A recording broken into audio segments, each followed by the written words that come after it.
This is LBC from Global, leading Britain's conversation with Nick Abbot. Some nobody.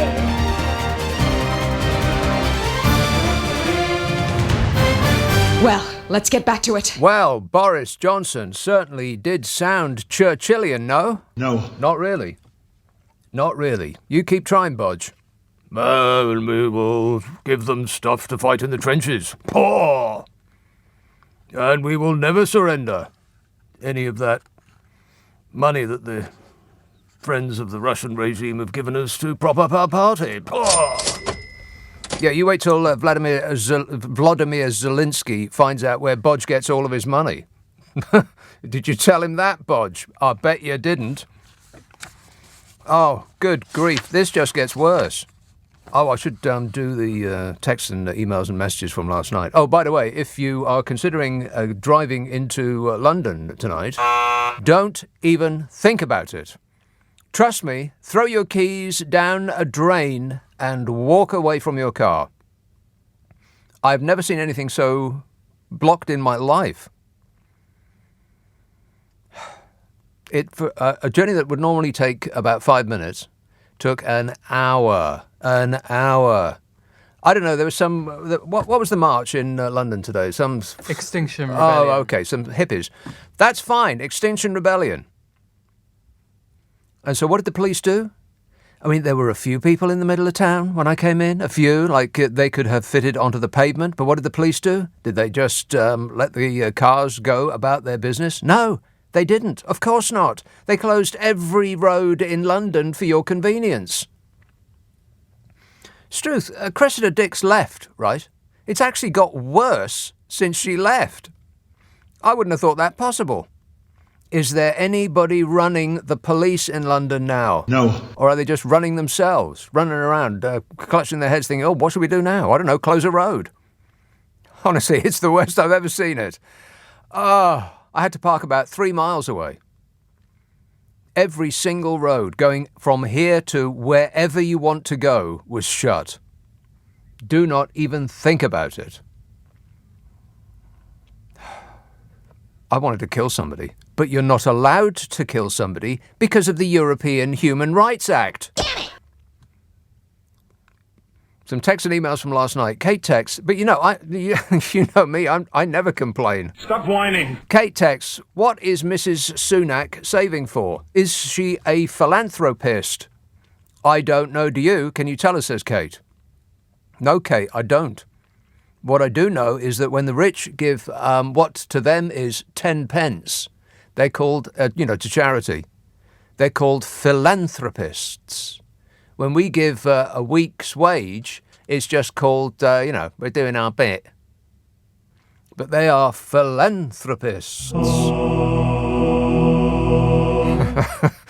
Most philanthropists are just giving away money to whitewash their reputation that they would ordinarily have paid in tax. It's just that they managed to swerve that part. I'd like to be a philanthropist. I'd like to not pay any tax and then just give some of the money that I would have paid in tax to the charity of my choice.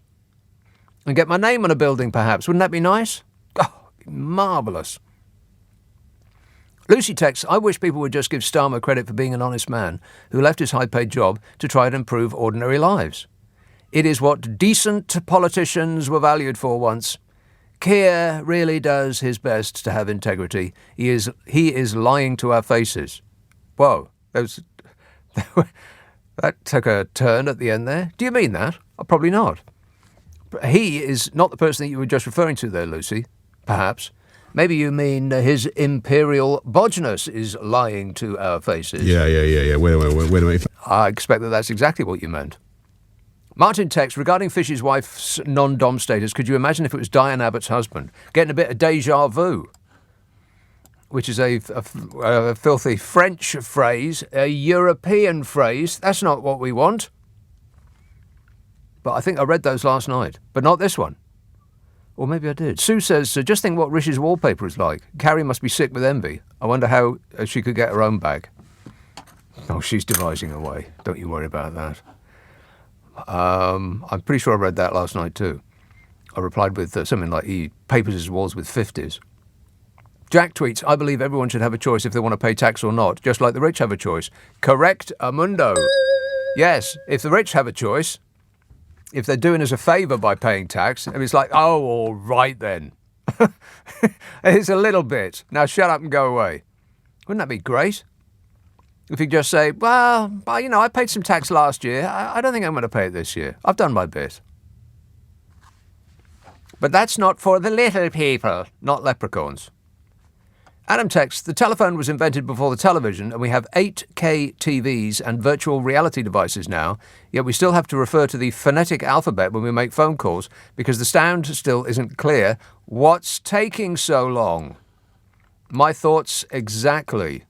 Why do mobile phones, some of which cost over £1,000 for a phone, why can't you use them as a phone yet? Just asking. You can use them as a compass. You can use them as the world's most efficient map. But can you use them as a phone? No. Not yet.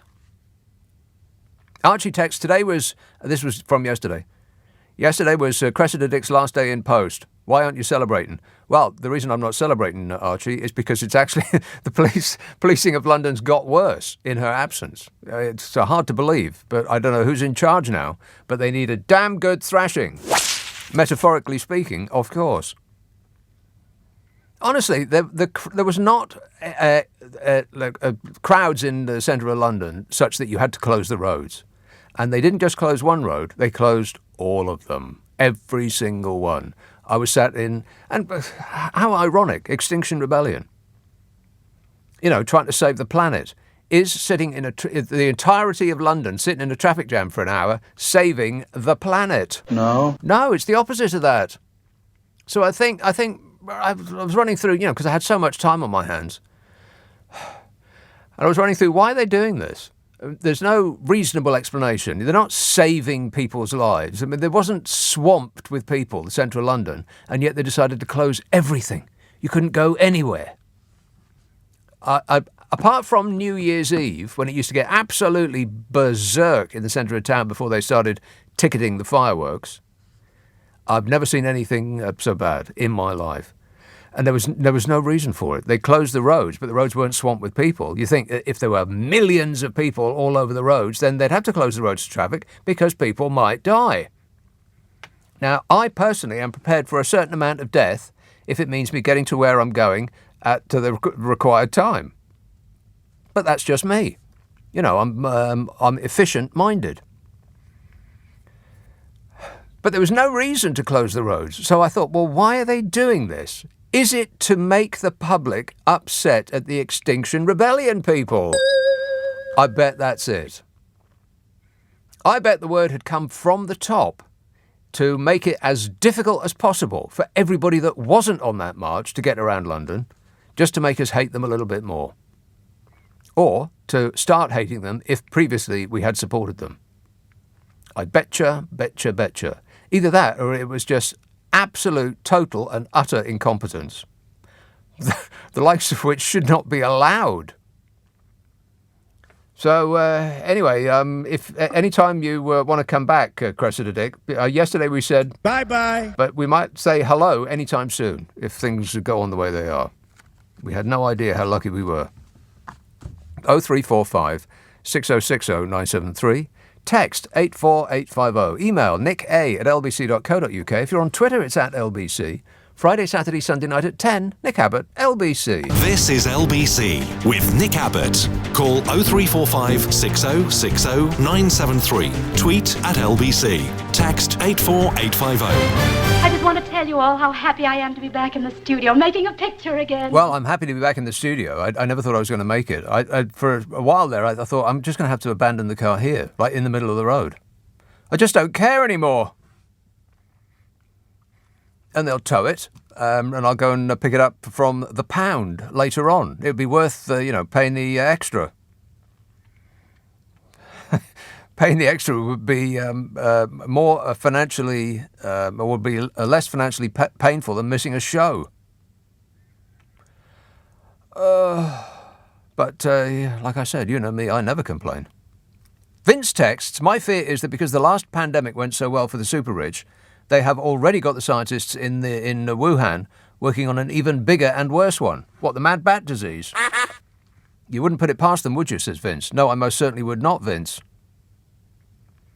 I would expect it of them. It is remarkable. The super rich have done so fantastically well. And it's just incredible, really. I mean, the rest of us have suffered like we've never suffered before outside of wartime. And the super rich have got ever more stratospherically rich. I mean, Fishy Sunak's wife has put on 200 million quid on her wealth in a year. Oh, it's just the politics of envy. The useful idiots. Woodwork squeaks and out come the freaks. Rachel texts, Dodo Harding, following her success as track and trace chief, applied to be the chief of NHS England. Fortunately for us, it was unsuccessful again. Well, maybe she'd like to apply to be head of the London Police. Traffic division. What could possibly go wrong? What could possibly go worse? Pete texts, who's in charge of the karaoke at an illegal party? The head of ethics. We no longer need carry-on films. Armando Iannucci, you're out of a job. We don't need satire or comedy. We just need Boris Johnson and friends to become a reality TV sensation. The truth is really more messed up than fiction. It's more messed up than his hair. How many more of these have I got from last night? Oh, loads. I'm never going to get them. And there's more coming in from tonight. How do these people get my number? Simon says, how many taxpayers in 1 year would it take to pay for the wasted PPE? I don't know. Is this a joke? How many taxpayers in 1 year would it take to pay for the wasted PPE? He says, assuming it's an average taxpayer, I haven't got enough fingers to work it out. I don't get it. That's not funny, Simon. Very disappointed. Rob says, I'm off to France. I'm going to seek non-dom status and a bit of skiing. Well, I'd like to go to France. I mean, I'd like to go to Italy. The traffic's probably better in Rome than it is in London at the moment. Can you imagine that? And Italian drivers are famously out of their minds. I bet there's still people who are stuck in the same traffic jam that because I just started following cabs who were doing U-turns all over the place. I mean, they sat in traffic for a little while and they thought, right, that's it, I'm leaving. And I thought, well, they must know where they're going, so I'll follow them. And then it occurred to me after a while, well, I don't know where they're going. They might know where they're going, but it might not be where I'm going. But I just started randomly following cabs to see where it took me. I swear, every single police person in the entirety of London has got cones behind them, waving traffic in the opposite direction to that which they want to go. Why? Why are they doing that? The march was over ages ago. It's an ordinary Saturday night crowd out there.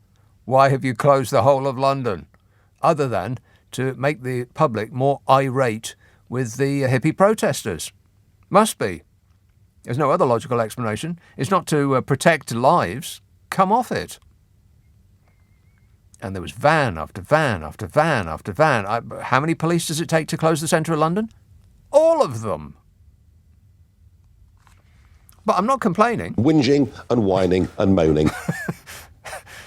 Well, it's not saving the planet, is it? 90% of the cars in the traffic jams clogging up the centre of town would have parked and turned their engines off by now. Instead, they're just sitting there, thrumming away. Each one, like losing tiny portions of their mind with each passing second. Josh says, not one of this shower of a cabinet is at all worried about winning the next general election. They have smashed and they have grabbed, and they do not give a damn about the wreckage they will leave in their wake. I'm not sure that that's true. Certainly not the first part, anyway. I do believe that they have smashed and they have grabbed, and they don't give a damn about the wreckage. That bit seems absolutely true. But I bet they are worried about winning the next election, to the point that they seem to be fixing it. Or what's a more legal term for fixing? One moment, please. Oh, here we go. Yeah, they're very, very upset about the Liberals and the Labours. Labour and the Liberal Democrats, and this is going to come as a shock to you, that they actually might have finally believed that it's true. got their act together. The Labour Party and the Liberal Democrats. Can you believe that? No. I know. Hard to believe. Labour and the Liberal Democrats have fuelled speculation about an informal non-aggression pact in next month's local elections. Non-aggression. I bet they on sight, they start punching each other to the ground and the Tory party will just step nimbly over them and win. That's what I bet. Data from nominations, which closed this week, reveal that the two opposition parties appear to be giving each other a free run against the Conservatives in many of their key target seats. Well, about bloomin' time. Across swathes of the Red Wall battleground in the Midlands and the North, the Liberal Democrats are fielding candidates only in a fraction of the seats up for grabs, leaving the field clear for Labour to take on the Tories. The situation is mirrored in the so-called Blue Wall in the south of England, where the Lib Dems are perceived as the biggest challengers to Conservative rule. It's a pincer movement. A senior Tory source said, they said the two parties appeared to be using next month's polls as a trial run for a possible electoral pact at the next general election. Well, about bloomin' time. A senior Tory said, if you look at the nomination data for certain parts of the country, it's quite clear that Labour and the Lib Dems are trying to give each other a clear run in areas where they think one of them has the best chance. It's totally cynical and denies the voters a proper choice. Oh, please. Like that's your main concern. It looks like a trial run for the next election and them laying the groundwork for some sort of coalition, says a senior Tory source.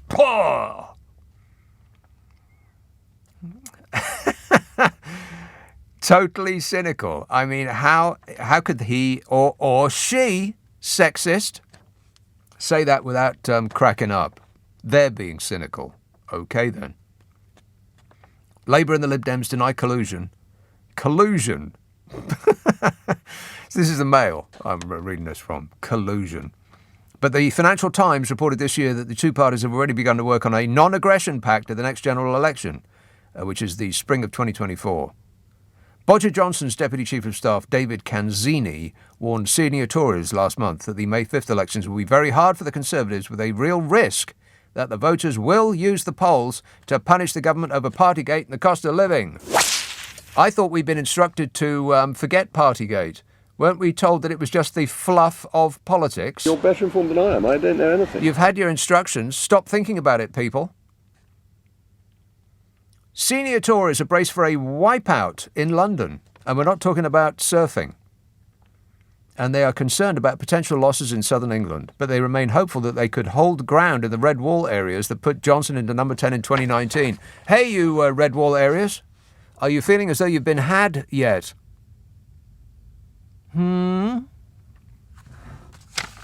can they have the nerve? How can a senior Tory have the nerve to say that the Liberals and the Labour Party working together in order to beat the Tories are being cynical? The Conservative Party is the party that are trying their very best to introduce an ID law to vote. And they got the idea from the Republicans in America who are trying on the same thing. Now, the idea is the poorer you are, the less likely you will have a photo ID, less likely you will have a driving license or a passport. The poorer and the younger, of course. Now, the younger you are, the most likely you are to not vote Conservative. So the calculation is that 3.5 million people will be taken out of the election, thereby swaying it for the Tories. Now, they're pretending that they're fixing a problem that actually doesn't exist. Voter fraud. There is no voter fraud in this country. I mean, you might be able to pick up one or two people that voted for somebody that wasn't themselves by accident. But like in America, they're pretending to fix a problem that doesn't exist. I think that is the very definition of cynical. I mean, the Cabinet's own research says that only half of those with no ID will apply for some to vote. So, I mean, that's like 1.75 million people that would not vote Conservative who've just been taken out of the next general election in one fell swoop with these photo ID laws. And they have the nerve to talk about cynical. And they want the Electoral Commission to follow the government's instructions, which is another thing they've got from the Republican Party. Anybody that has control or authority over the electoral cycle, or the elections in general, should be beholden, should take their instructions from the government of the day. How crooked does that sound?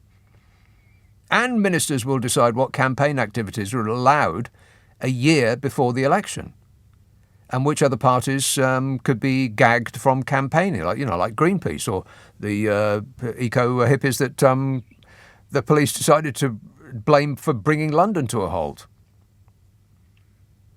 So that sounds a little bit more cynical to me, just a tiny bit more cynical and dangerous and alarming and concerning and worrying and all of those other words that end in ing.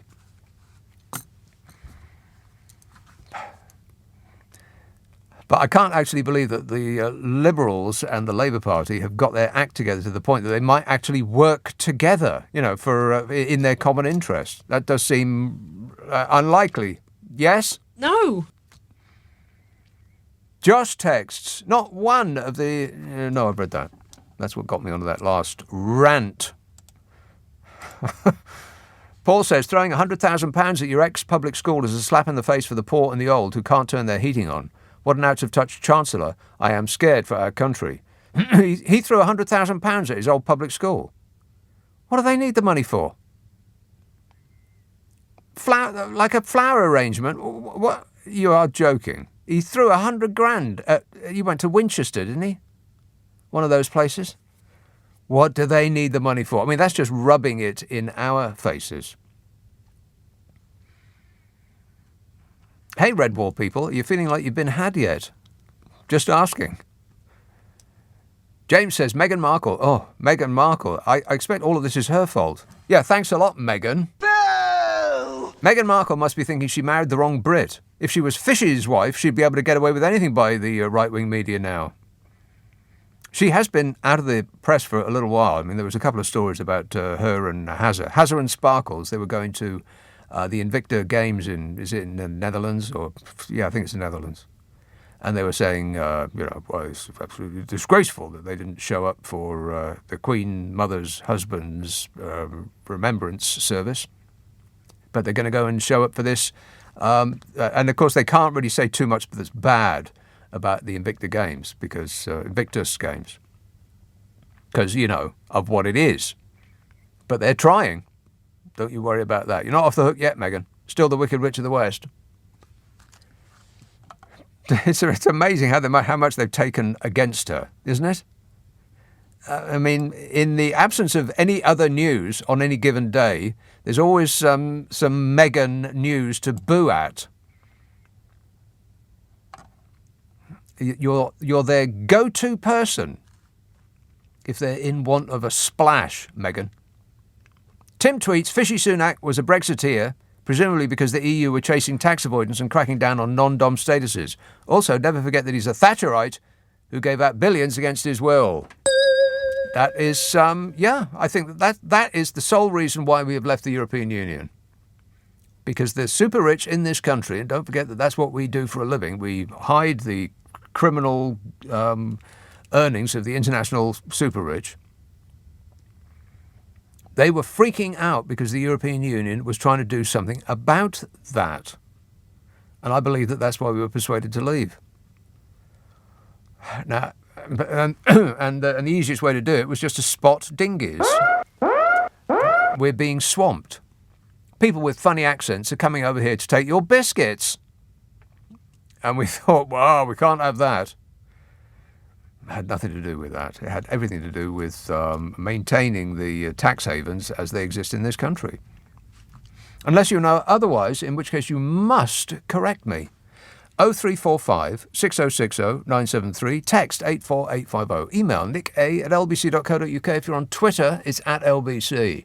Friday, Saturday, Sunday night at 10. Nick Abbott, LBC. It's 10:30. The news headlines with Zora Solomon. Nick Abbott on LBC. Call 0345 6060 973. Listen to him. He knows everything. 0345 6060 973. West Midlands, Ranjit. Hiya, mate. You okay? Yes, super. Thanks for asking. Yeah, I remember just before the last general election, I spoke to you and I said Nigel Farage is in bed with Boris Johnson. Oh, please. You should give us some sort of warning before you say something like that. Warning! Oh, now I can't unthink that image. Oh. I know. He's a nutcase, you know what I mean? Basically, I said to you, look, they're doing tactical voting, right, to keep Labour out. And you kind of agreed with me. And I said, look, listen, you know, through your media channel, or some of the words to this effect, get Nigel Farage to stand in Uxbridge then against Boris Johnson to prove that they're not, you know, together in, you know what I mean? Mm-hmm. Okay? So, In cahoots. for years, in cahoot, yeah. For years, these kind of things has been happening everywhere. I'd rather think of them as being in cahoots than being in bed because, you know, Disgusting. awful. I know. Yeah, but the thing is, you know, in the dark, you don't know who you're in bed with. Yeah, I think I would. I think I actually would, yeah. Yeah. Yeah, but anyway, you know... There's no amount of darkness that would shroud this. I'm a nutcase. No. Yeah. And then Boris Johnson going, ooh, ah. You just wonder what they're doing. Okay, let's not get carried away. Yeah. Okay. Wait. It's about time, right? That you know these, you know, like UKIP or whatever party Farage decides to, you know, come and bring a new one in. We've got a few idiots in our party. Yes. Yeah, he sucks up all the floating vote. Yeah. Now, it's about time Labour and the Liberals realise that while we're fighting each other, we're making way for Boris Johnson or the Conservatives. Of course, because there's no other major right-wing party, but there are major left-wing parties, and they just split the vote between themselves, so the Tories can just step nimbly into power again. Yeah, and I've been, you know, I go to some meetings. I mean, I support Labour, so I'm a member of the Labour Party, and I'm in agreement with you that to get photo ID, this, that and the other, you know, you've got to be in a job or whatever, and they are trying to copy the American version, right, where people can't go out to vote. Right, yeah? and make it as difficult as possible. I bet the other thing they do before the next general election is to close a lot of polling centres, particularly in areas that would vote Labour. I mean, that's what the Republicans do in the States. Some people have to travel 100 miles to their local polling station. They have to stand in the sun for 4 hours. They even made it illegal to give people standing in the sun or the cold for hour after endless hour. They made it illegal to give for some stranger to give them water. Can you believe that? I know, but the problem you've got, the majority of the people don't, well, I don't say the majority, a lot of people don't bother voting, and them are the ones that are affected the most. Yeah. Right? Because of these right-wing governments that are coming in. And if you have a look around the world, this kind of thing's happening. So, you know, your red wall people, yeah, who had the feel-good factor, yeah, of voting Tories. Okay. You know for a what? while, yeah. That feel-good factor lasted for, a couple of minutes, tops. Yeah, I'd like to take them for a drink, yeah? You know, when they're drunk and they always tell the truth, yeah? Mm-hmm. They'll go, Ranji, you know, they'll go, Ranji, you know what? I really hate that Boris Johnson, but you know what? Because of Corbyn, yeah, I had to vote. God. And they still come out with some lame excuse. It'll be a what about? What about this and what about that? Yeah. And exactly right, some lame excuse, yeah. It's always going to be a lame excuse. But, you know, the ones who are affected the most are the ones who are still cutting their nose to spite their face. And this is what I try to tell people. I say, listen, I mean, you know, obviously, we're having a name like Ranji, yeah? Okay, I'm from Indian origin or Asian origin. Suddenly, you know, some of my relatives or friends, they suddenly become slightly well off, right? And then they suddenly start going, oh, yes, I'm a Conservative now. And I say, you're the same Conservative, right, that Margaret Thatcher tried to throw out of this country, right? When you was poor, you had nothing, right? Suddenly you're becoming a coconut, yeah? And they take offence because I argued this point with them. Wait a minute, back up. A coconut? You're still brown on the outside, but you suddenly start feeling a bit, you know, I mean, not being racist, but you're a Conservative, well, yeah? It sounds a tiny little bit racist. A little bit, yeah. Quite a lot, as a matter of fact. Anyway, I get what you're saying. Thanks a lot, Ranjit. At least he said it, not me. I was just looking at the non-aggression pact in the last the last general election. And it's an interesting timeline. Let's see. The beginning of September, Nigel Farage offers Boris Johnson no-deal Brexit election pact. That was the beginning of September. And then Boris Johnson snubs Nigel Farage pact and vows Tories will fight every seat. Followed by election pact between Johnson and Farage edges closer.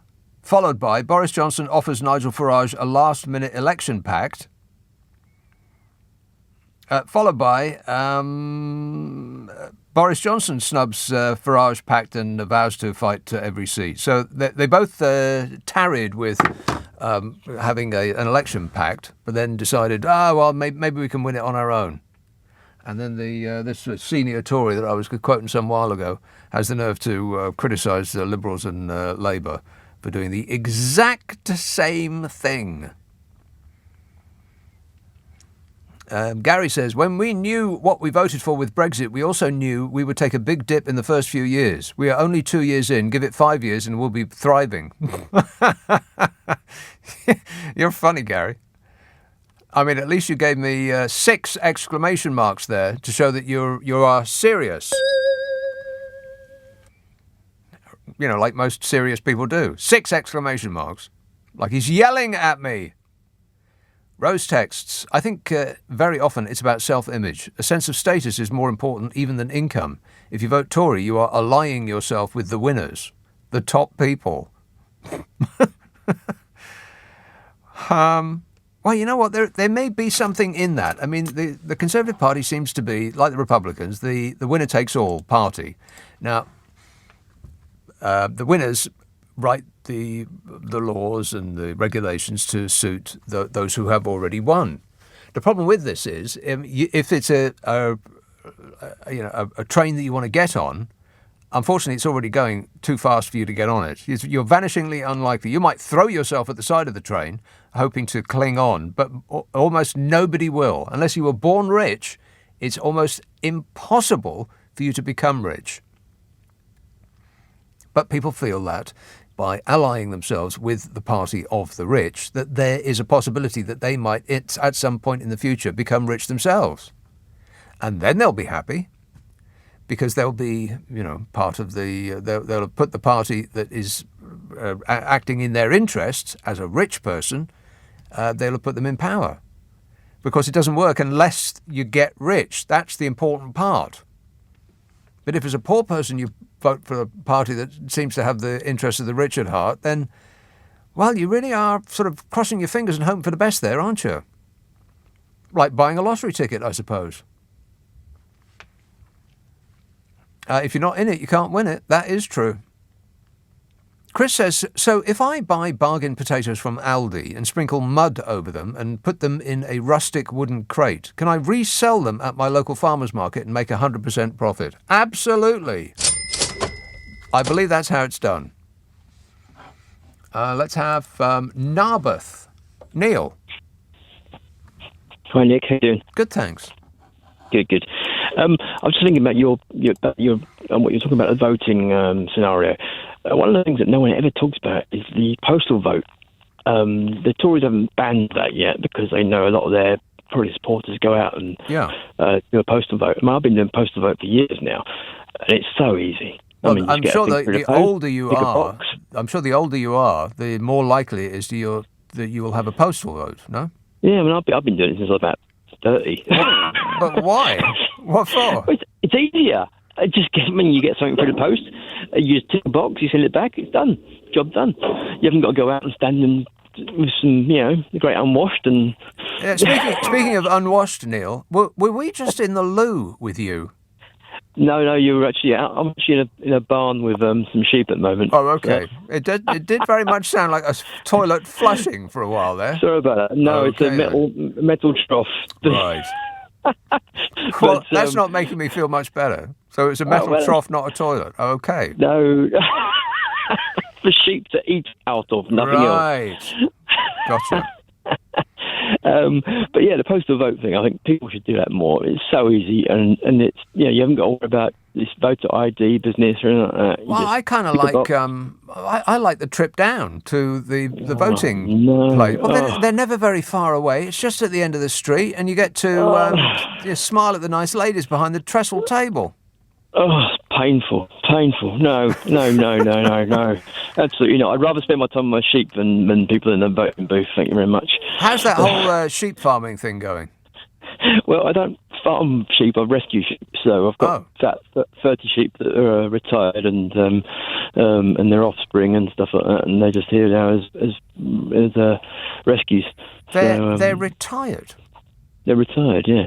So when we bought doing what? Place, well, we bought a small holding in Wales about 6 years ago, and there was about 100 odd sheep on the land that we're buying, and we said to the farmer, "Well, got to get them off, but can we keep a few? Because there's lots of grass here, and we could do finding a way of keeping the grass down." And we were big into animal welfare and things. Right. I'm a vegan. Sorry about that, but we got. We adopted 12 sheep. Some of them were pregnant already. Huh. Big Rammer, who's the daddy of them all, is looking at me just now with his big curly horns. So you don't ever sell any of them on for other people's dinner? No. No. They rule our lives. We spend all our lives just coming out here looking after our sheep and our ponies. But isn't it likely that there's going to be, before long, thousands of them? No, because we've the ones that the girls basically aren't really mostly interested in that sort of thing anymore. Right. And the boys we've had seem to. Yeah, they just want a quiet life. Absolutely. Well, that sounds a delight. It is. Rammer's a good boy. He was a beast when we first got him, but now he's a big curly-horned baby, and he just comes up to me now like a dog. Well, when I retire, can I come and hang out in your field? You're welcome anytime, Nick, honestly. All right, thanks a lot, Neil.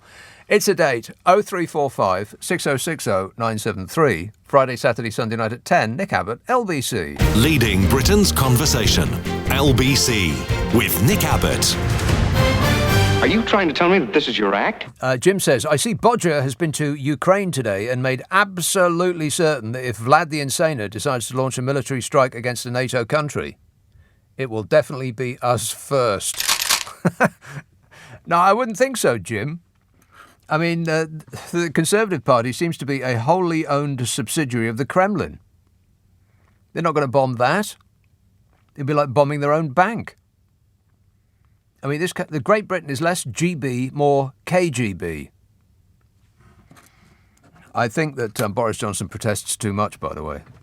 They used to be so friendly. 0345 6060 973. Liverpool. Hello, Paul. Hi. Paul. Yes, I'd just like to sort of the P&Os where the 800 staff are sacked. I was just wondering, why doesn't the government do a compulsory purchase on the business and take over it and run it from the government instead of letting these privatised companies use it? Well, I don't know. Because this government is not really into privatisation. It's more into selling stuff. It's more like a smash and grab raid than a government. Yeah, I understand that, but they're still going to help the people. The 800 people out of work. So if this happens where the ships are taken over, cheaper labour, it'll spread to the bigger companies. Well, I think that's more the plan than an error. What do you mean, a plan? Well, I think that if I had to choose between the Conservative Party deciding to break things up and sell things off and make it easier for corporations to fire people and rehire them on worse contracts, or helping those very same people out by protecting their rights, then I would go with the former. I think that the Conservative Party is more like that. That's what they mean when they say we're going to get rid of all that red tape. It's the red tape that's protecting us that they're getting rid of. They're not doing us a favour, but they're selling it to us as though they are. I mean, that's the thing that's holding you down. All of this red tape, we'll just get rid of that. And people say, yeah, great. Not understanding that it's only the red tape that is keeping them safe and in employment and having decent contracts and a fair wage. Yeah, I wouldn't hold your breath there, Paul, but thanks. 0345 6060 973. Kimmel Bay. Hello, Linda. Oh, hi, Nick. Lovely Linda. to talk to you. I was thinking today, looking at the footage of Boris Johnson in Ukraine, I hope President Zelensky has been... washes his hands afterwards? Well, I hope he's actually been warned about Johnson being a bit of a security risk. His Russian interests. Yeah, I wonder if that message has actually penetrated. Because, of course, Vladimir Zelensky has been a bit busy lately, so he might not have been keeping up with current affairs in this country. But I wonder if he's aware just how much Russian money is still jangling in Bodger's pockets. Yeah, because if he's been informed of anything, any sensitive military plans or things going on in Ukraine, we don't want it getting into the wrong hands over here. Oh, I see. Right. Well, Union. You took what I said and turned it up to 11. Okay, so you think he's on the phone to Vlad? Well, you don't know, do you, really? Because he's loose tongues and all that kind of thing. And have you seen the footage where he's walking through the town? And at the very end, this woman gives him, Zelensky, and Johnson these pot cockerels to hold. So there's just so many, there's just so many comic captions, really. Yeah, at the very end, this woman's live ones? No, they're made of pot. These two. Oh, right. Oh, I thought they were giving out like free birds. No. Cockerels. Yeah. So it's like a China cockerel, like porcelain. Yes, so they're like a pouring pot of some kind, but it's you've got to see it. You've just really got to see it. Well, I'll look it up on the World Wide Web. There's probably detailed files up there. All right, thanks for the information there, Linda. Cheers, my dear. Some woman came up to him and said, "Want to score some pot?" DC says, "Blimey, have you seen all those arch Remainers blocking the M20 with their lorries trying to make Brexit look bad?" Yeah. How's Brexit going, by the way? Oh, fabulous. Yeah, quite. I mean, that's just... and it is interesting how the government and their client media have now dropped all mention of the B word. And they're really bending themselves into pretzel shapes, trying to find some way of explaining things without mentioning that it's about Brexit. You know, like the 500 to 1,000 people that the farming industry is in want of. Oh, that's got nothing to do with Brexit. Nothing to do with the fact that we yelled at foreigners for 5 years to get out of our country, and then they did. Very unpatriotic. Simon says, interesting that Mrs. Sunak is happy to pay millions in tax so that her husband can keep his 150 grand job. Makes you wonder why. Yes, it does, doesn't it? Curious. Well, I've got more detailed files about that because, like I said before the news, the longer you look at his affairs, the more complicated they get. Just like a Mandelbrot set. Have you ever seen one of those? Groovy. They are groovy. Is the absolute best word I can think of them. You can stare at them forever, and the further you go in, the more complicated it gets. But I don't have time to do this now, so I'll have to amuse myself by reading some more texts and emails.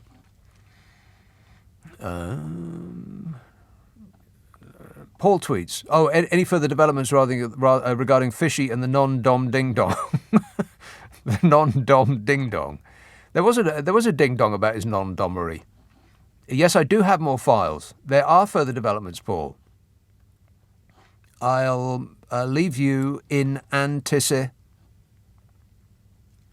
Christine texts, who else among our government is also of non-dom status or green card holders? I mean, that is absolutely incredible, isn't it? He was second in charge of this country, and he was busy trying to be an American citizen, because that's what holding a green card means. Well, at least that's what it means to Americans. When they give out a green card, it means that you are working your bottom off to try to become an American citizen. That you are working very, very hard to live there permanently while he was a member of this government. Is there anybody that's in government at the moment who is actually present where they're supposed to be?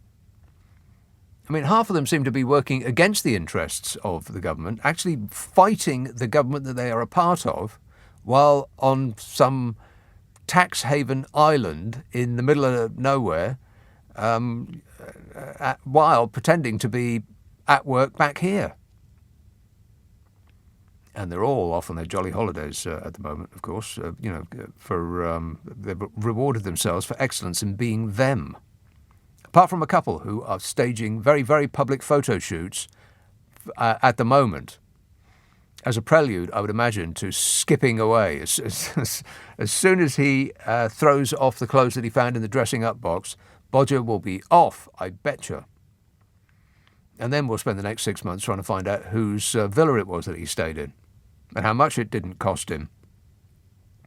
Rona texts, I dreamt of Eric Pickles last night. Can you imagine that?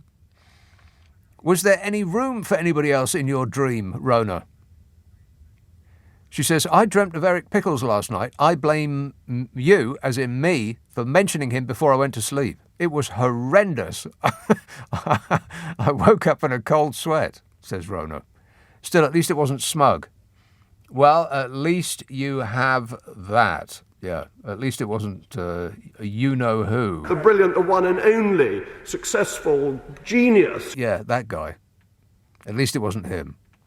I had a really long dream about smug a couple of weekends ago, and you can hear all about it in excruciating, gruesome detail on the podcast that we do of these shows. The Friday and Saturday night shows get put as a podcast onto the internet. We take the news and the ads out, which means it takes less time to listen to. You'll use less electricity, and you still won't be able to pay your fuel bill. That's because of all the help that Fishy Sunak has given us. Thank you. Appreciate it, Fishy. Ask for it by name on an internet near you. It's called Nick Abbott, The Whole Show. It's the Friday and Saturday night shows. We squirt them up the internet. If you have Global Player, then you'll find it on that. And if you haven't, you should. Global Player is available for Android and Apple. And you can find it at your favourite app store. Global Player. It's got all the radio stations that we do. Too numerous for me to mention. Capital, Heart, Smooth, X, Capital Dance. Cool, classic, so relaxing. That's my favourite. And a boatload others. It'll take me from now until the end of time to mention them all. And loads of podcasts, and I do mean loads of them. Global Player. Try it. You might like it. You can thank me later. No, wait. I've changed my mind. You can thank me now. 0345 6060 973. Text 84850. Email nica@lbc.co.uk. And if you're on Twitter, it's @LBC. Now, as I have mentioned Eric Pickles already, at the end of this show, I'll talk about spiders for 5 minutes to eradicate any images or memories that you may have of Eric Pickles just before you go to sleep. You're welcome.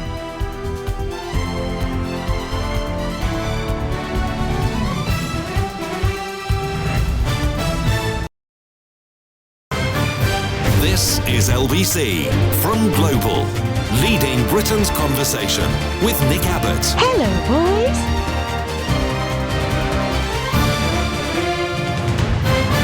boys. A big sack of monkey nuts. A dentist on a horse. I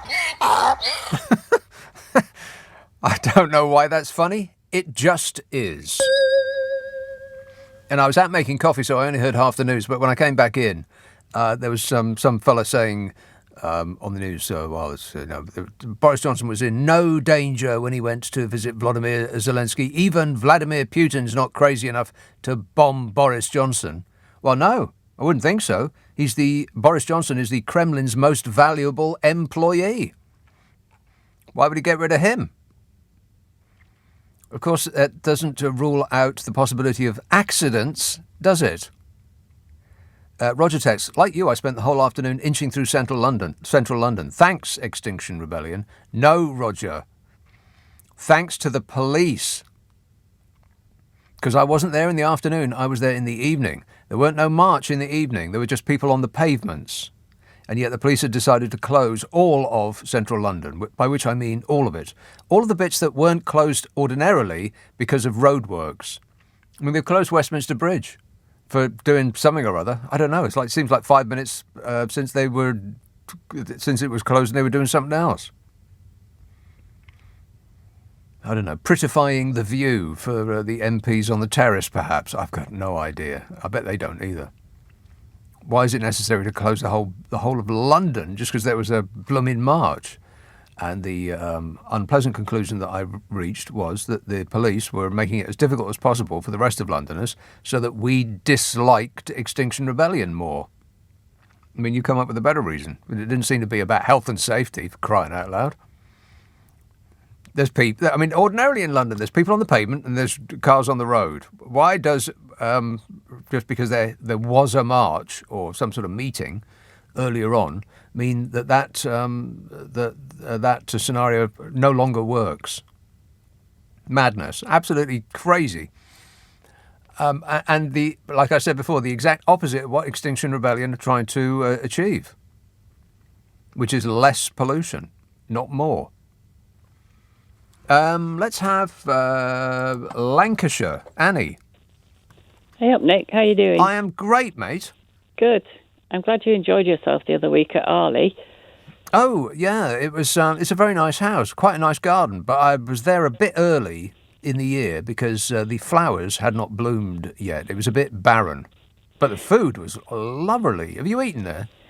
No, because I haven't been there for about 35 years, but I used to live down there. I used to go regularly, not to the house, but to the gardens, because in the summer, they are absolutely gorgeous. Well, I plan on going back. Borders to die for, yeah. Well, you should get yourself up here if you like gardens. Cumbria is absolutely stuffed full of gorgeous gardens. Is it? Yes, definitely worth a few days' visit and go around the gardens. Is Cumbria on the map? Somewhere up the top, yes, of England. Right. Yeah, I've got a good book. It's called The Gardens of the Lake District, although I can't remember who it's by. I'll stick it on a postcard and write it to you. Well, I'll tell you what, I've just noted that title down, and I will look it up later. It might be somebody like Tim Longville. Oh, he is excellent. I've no I think idea. that might be right, but I'm not sure. Right. It's full of gorgeous, big colour pictures of lovely gardens. That sounds lovely. It does, yes. Garden porn. It's just... Well, let's not get carried Can't take away. your eyes off it. Okay. No, but I get very excited over gardens. So, Here we go. yeah. As though by magic, my glamorous assistants pulled it out of the air. Gardens of the Lake District from 2007 by Tim Longville.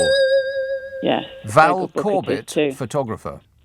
Yeah, gorgeous. And there's gorgeous a picture of the front of it with the lake and the magnolia trees and some roses, and it just looks an absolute delight. It is. Right, it's on my list. Yeah, best one to visit actually is called Holehird, Holehird. Holehird. Holehird. Holehird. It's near Windermere, but it's about 4 or 5 miles out of Windermere. Right. Does it ever stop raining? Oh, yes, regularly. Okay. Yes. Right-o. In fact, I've never been there when it has been raining. Huh. It's gorgeous garden. Anyway, I didn't ring you up for that. I rang you up about what you were saying earlier about Labour and the Lib Dems doing this pact, which I didn't know about, which I think is a really good idea. Well, about blooming time. Definitely about blooming time. And I also hope that people will, when they're thinking of voting, if they want to give the Tories a bloody nose and get them out, or just, out of the councils, to check, in their constituencies who are the neck to neck too, because it depends where you live. I would vote tactically because where I am, we're under Morecambe and Lonsdale. I'm talking about for general elections now, not the local elections. So in a general election, it's a marginal seat, a really tight two-way marginal seat between the Tories and Labour, and it's always gone backwards and forwards between the two of them. So I would only ever vote Labour here. And because at the moment, I think there's only about the Tory MP's only got 2,500-ish majority, which, would be quite easy to take off him, especially as last time, I think it was more that Labour voters didn't come out more than that he got a lot Which more is votes. absolutely unforgivable. I mean, the amount of people that I've talked to over the years who've said that, they never vote, like, at all. Never mind about I didn't bother voting at the last one because they're all the same, or some nonsense like that. I mean, for crying out loud, people, if they just absolutely flat out refuse to make it the law that everybody votes, then you should just make it your business to vote. It doesn't take very long. When you go down there, there's no one there. You don't queue outside. It's not like America where you go drive 100 miles and then queue for 8 hours. It's not like that. It's easy. It is easy, and, just vote for the least worst in your area. Exactly. I mean, because if I lived over the border, we live 4 miles from the border of Cumbria, and if I lived in Cumbria, I would definitely vote Lib Dem because Labour don't have any chance there. In a general election I'm talking about. I'm not sure about the local elections there. I think it might be Lib Dem controlled for local elections too, but yeah, if I lived there, I would have to vote Lib Dem through gritted teeth, but I would to keep the Tories out. But you have to vote. There's absolutely no excuse. You can't not vote. Just do it. Exactly like Annie just said. The least worst. Pick one. All right, thanks a lot, Annie. 0345 6060 973. Pat tweets, well, I must be missing something. Rishi Sunak is putting the chance in Chancellor. And now I hear his wife finds all sorts of legal loopholes to reduce her tax burden. I mean, she might be a philanthropist, but why should she pay less just by collecting stamps? A listener with material. Oh, no. Good one, Pat. I'll let that one go by. Yeah, I have detailed files on Fish's affairs.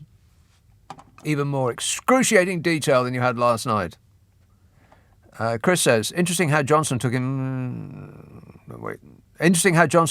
himself off to Ukraine this weekend, just as the heat is building on Fishy Sunak regarding his wife's non-dom status. Johnson probably leaked this revelation in order to distract from Partygate. Yeah, that is interesting. Yes. He just upped and went. I bet actually that's the last time that we see Johnson for at least a week. I bet he just disappears from view. Highly suspicious. Let's have Sandhurst. Oh, no, wait. I've done that wrong. One moment, please. There it is. Dennis. Oh, hi, Nick. Hope you're keeping well. Yes, thanks for taking my call.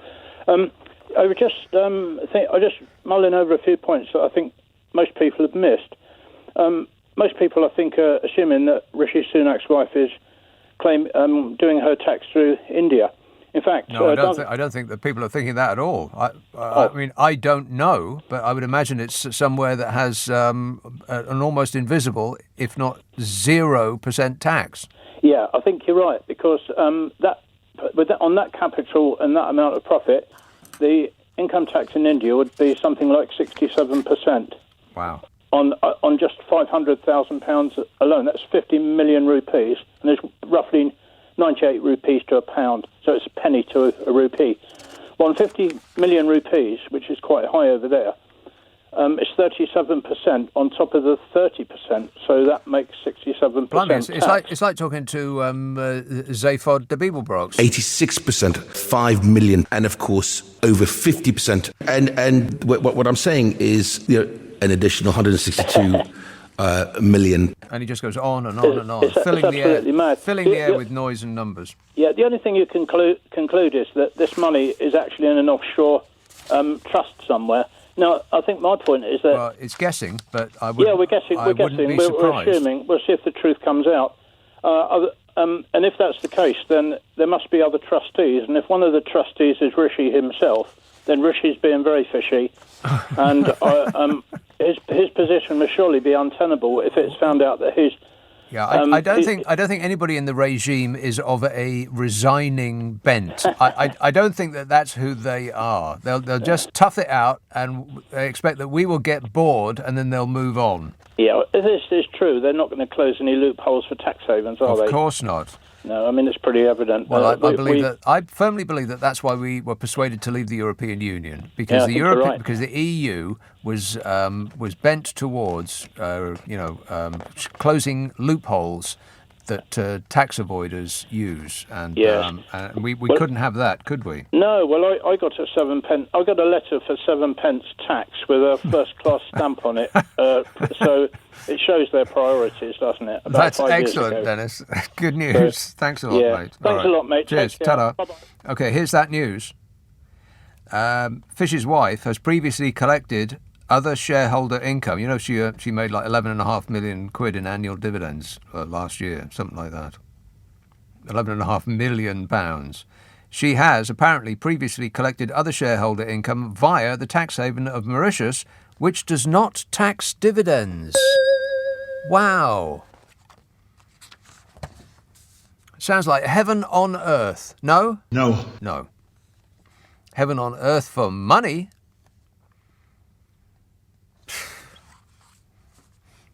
Still, what about Labour, eh?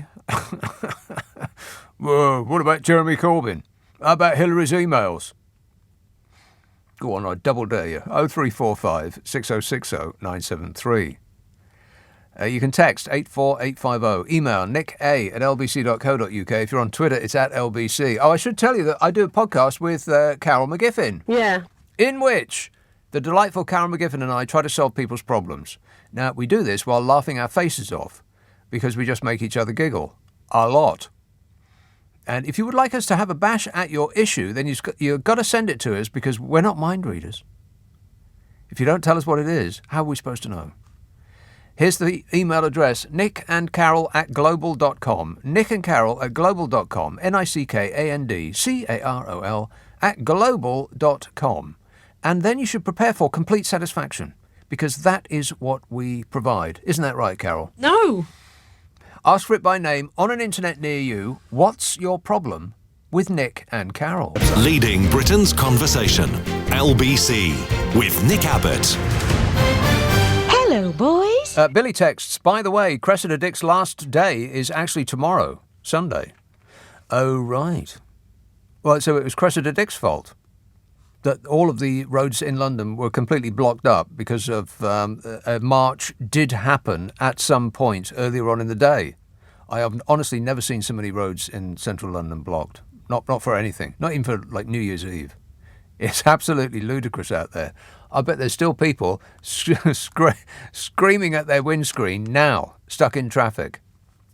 So Cressida Dick's last day is tomorrow. Well, hand in your epaulets. Bye-bye. But don't leave in a car, because if you've seen what the roads are like, better leave on foot, Cressida Dick. Martin tweets, it would be a shame to have that new Mercedes impounded. Yeah, I haven't got a new Mercedes. Don't believe a single word that Steve Allen says about my automobile arrangements, or anything else for that matter. He is not telling you the truth. Where is it? Oh, there it is. Liar! Sometimes it takes a while to find. Kath says, what do you think of the Grand National? Apparently it was won by a dentist. No wonder you can't get an appointment on the NHS. I don't know what to make of it. If a horse breaks its leg, it's put down. Maybe it would be more humane if the jockey was put down too. Good idea, Kath. Let's put the jockey down. Why not? Give it a go. That will teach them. Coventry. Fred. Hello, sir. Fred.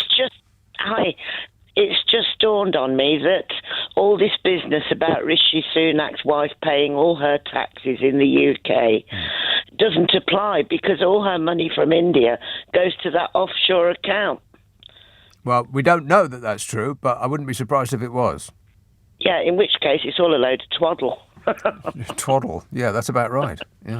Okay. All right, thanks a lot, Fred. Twaddle alert.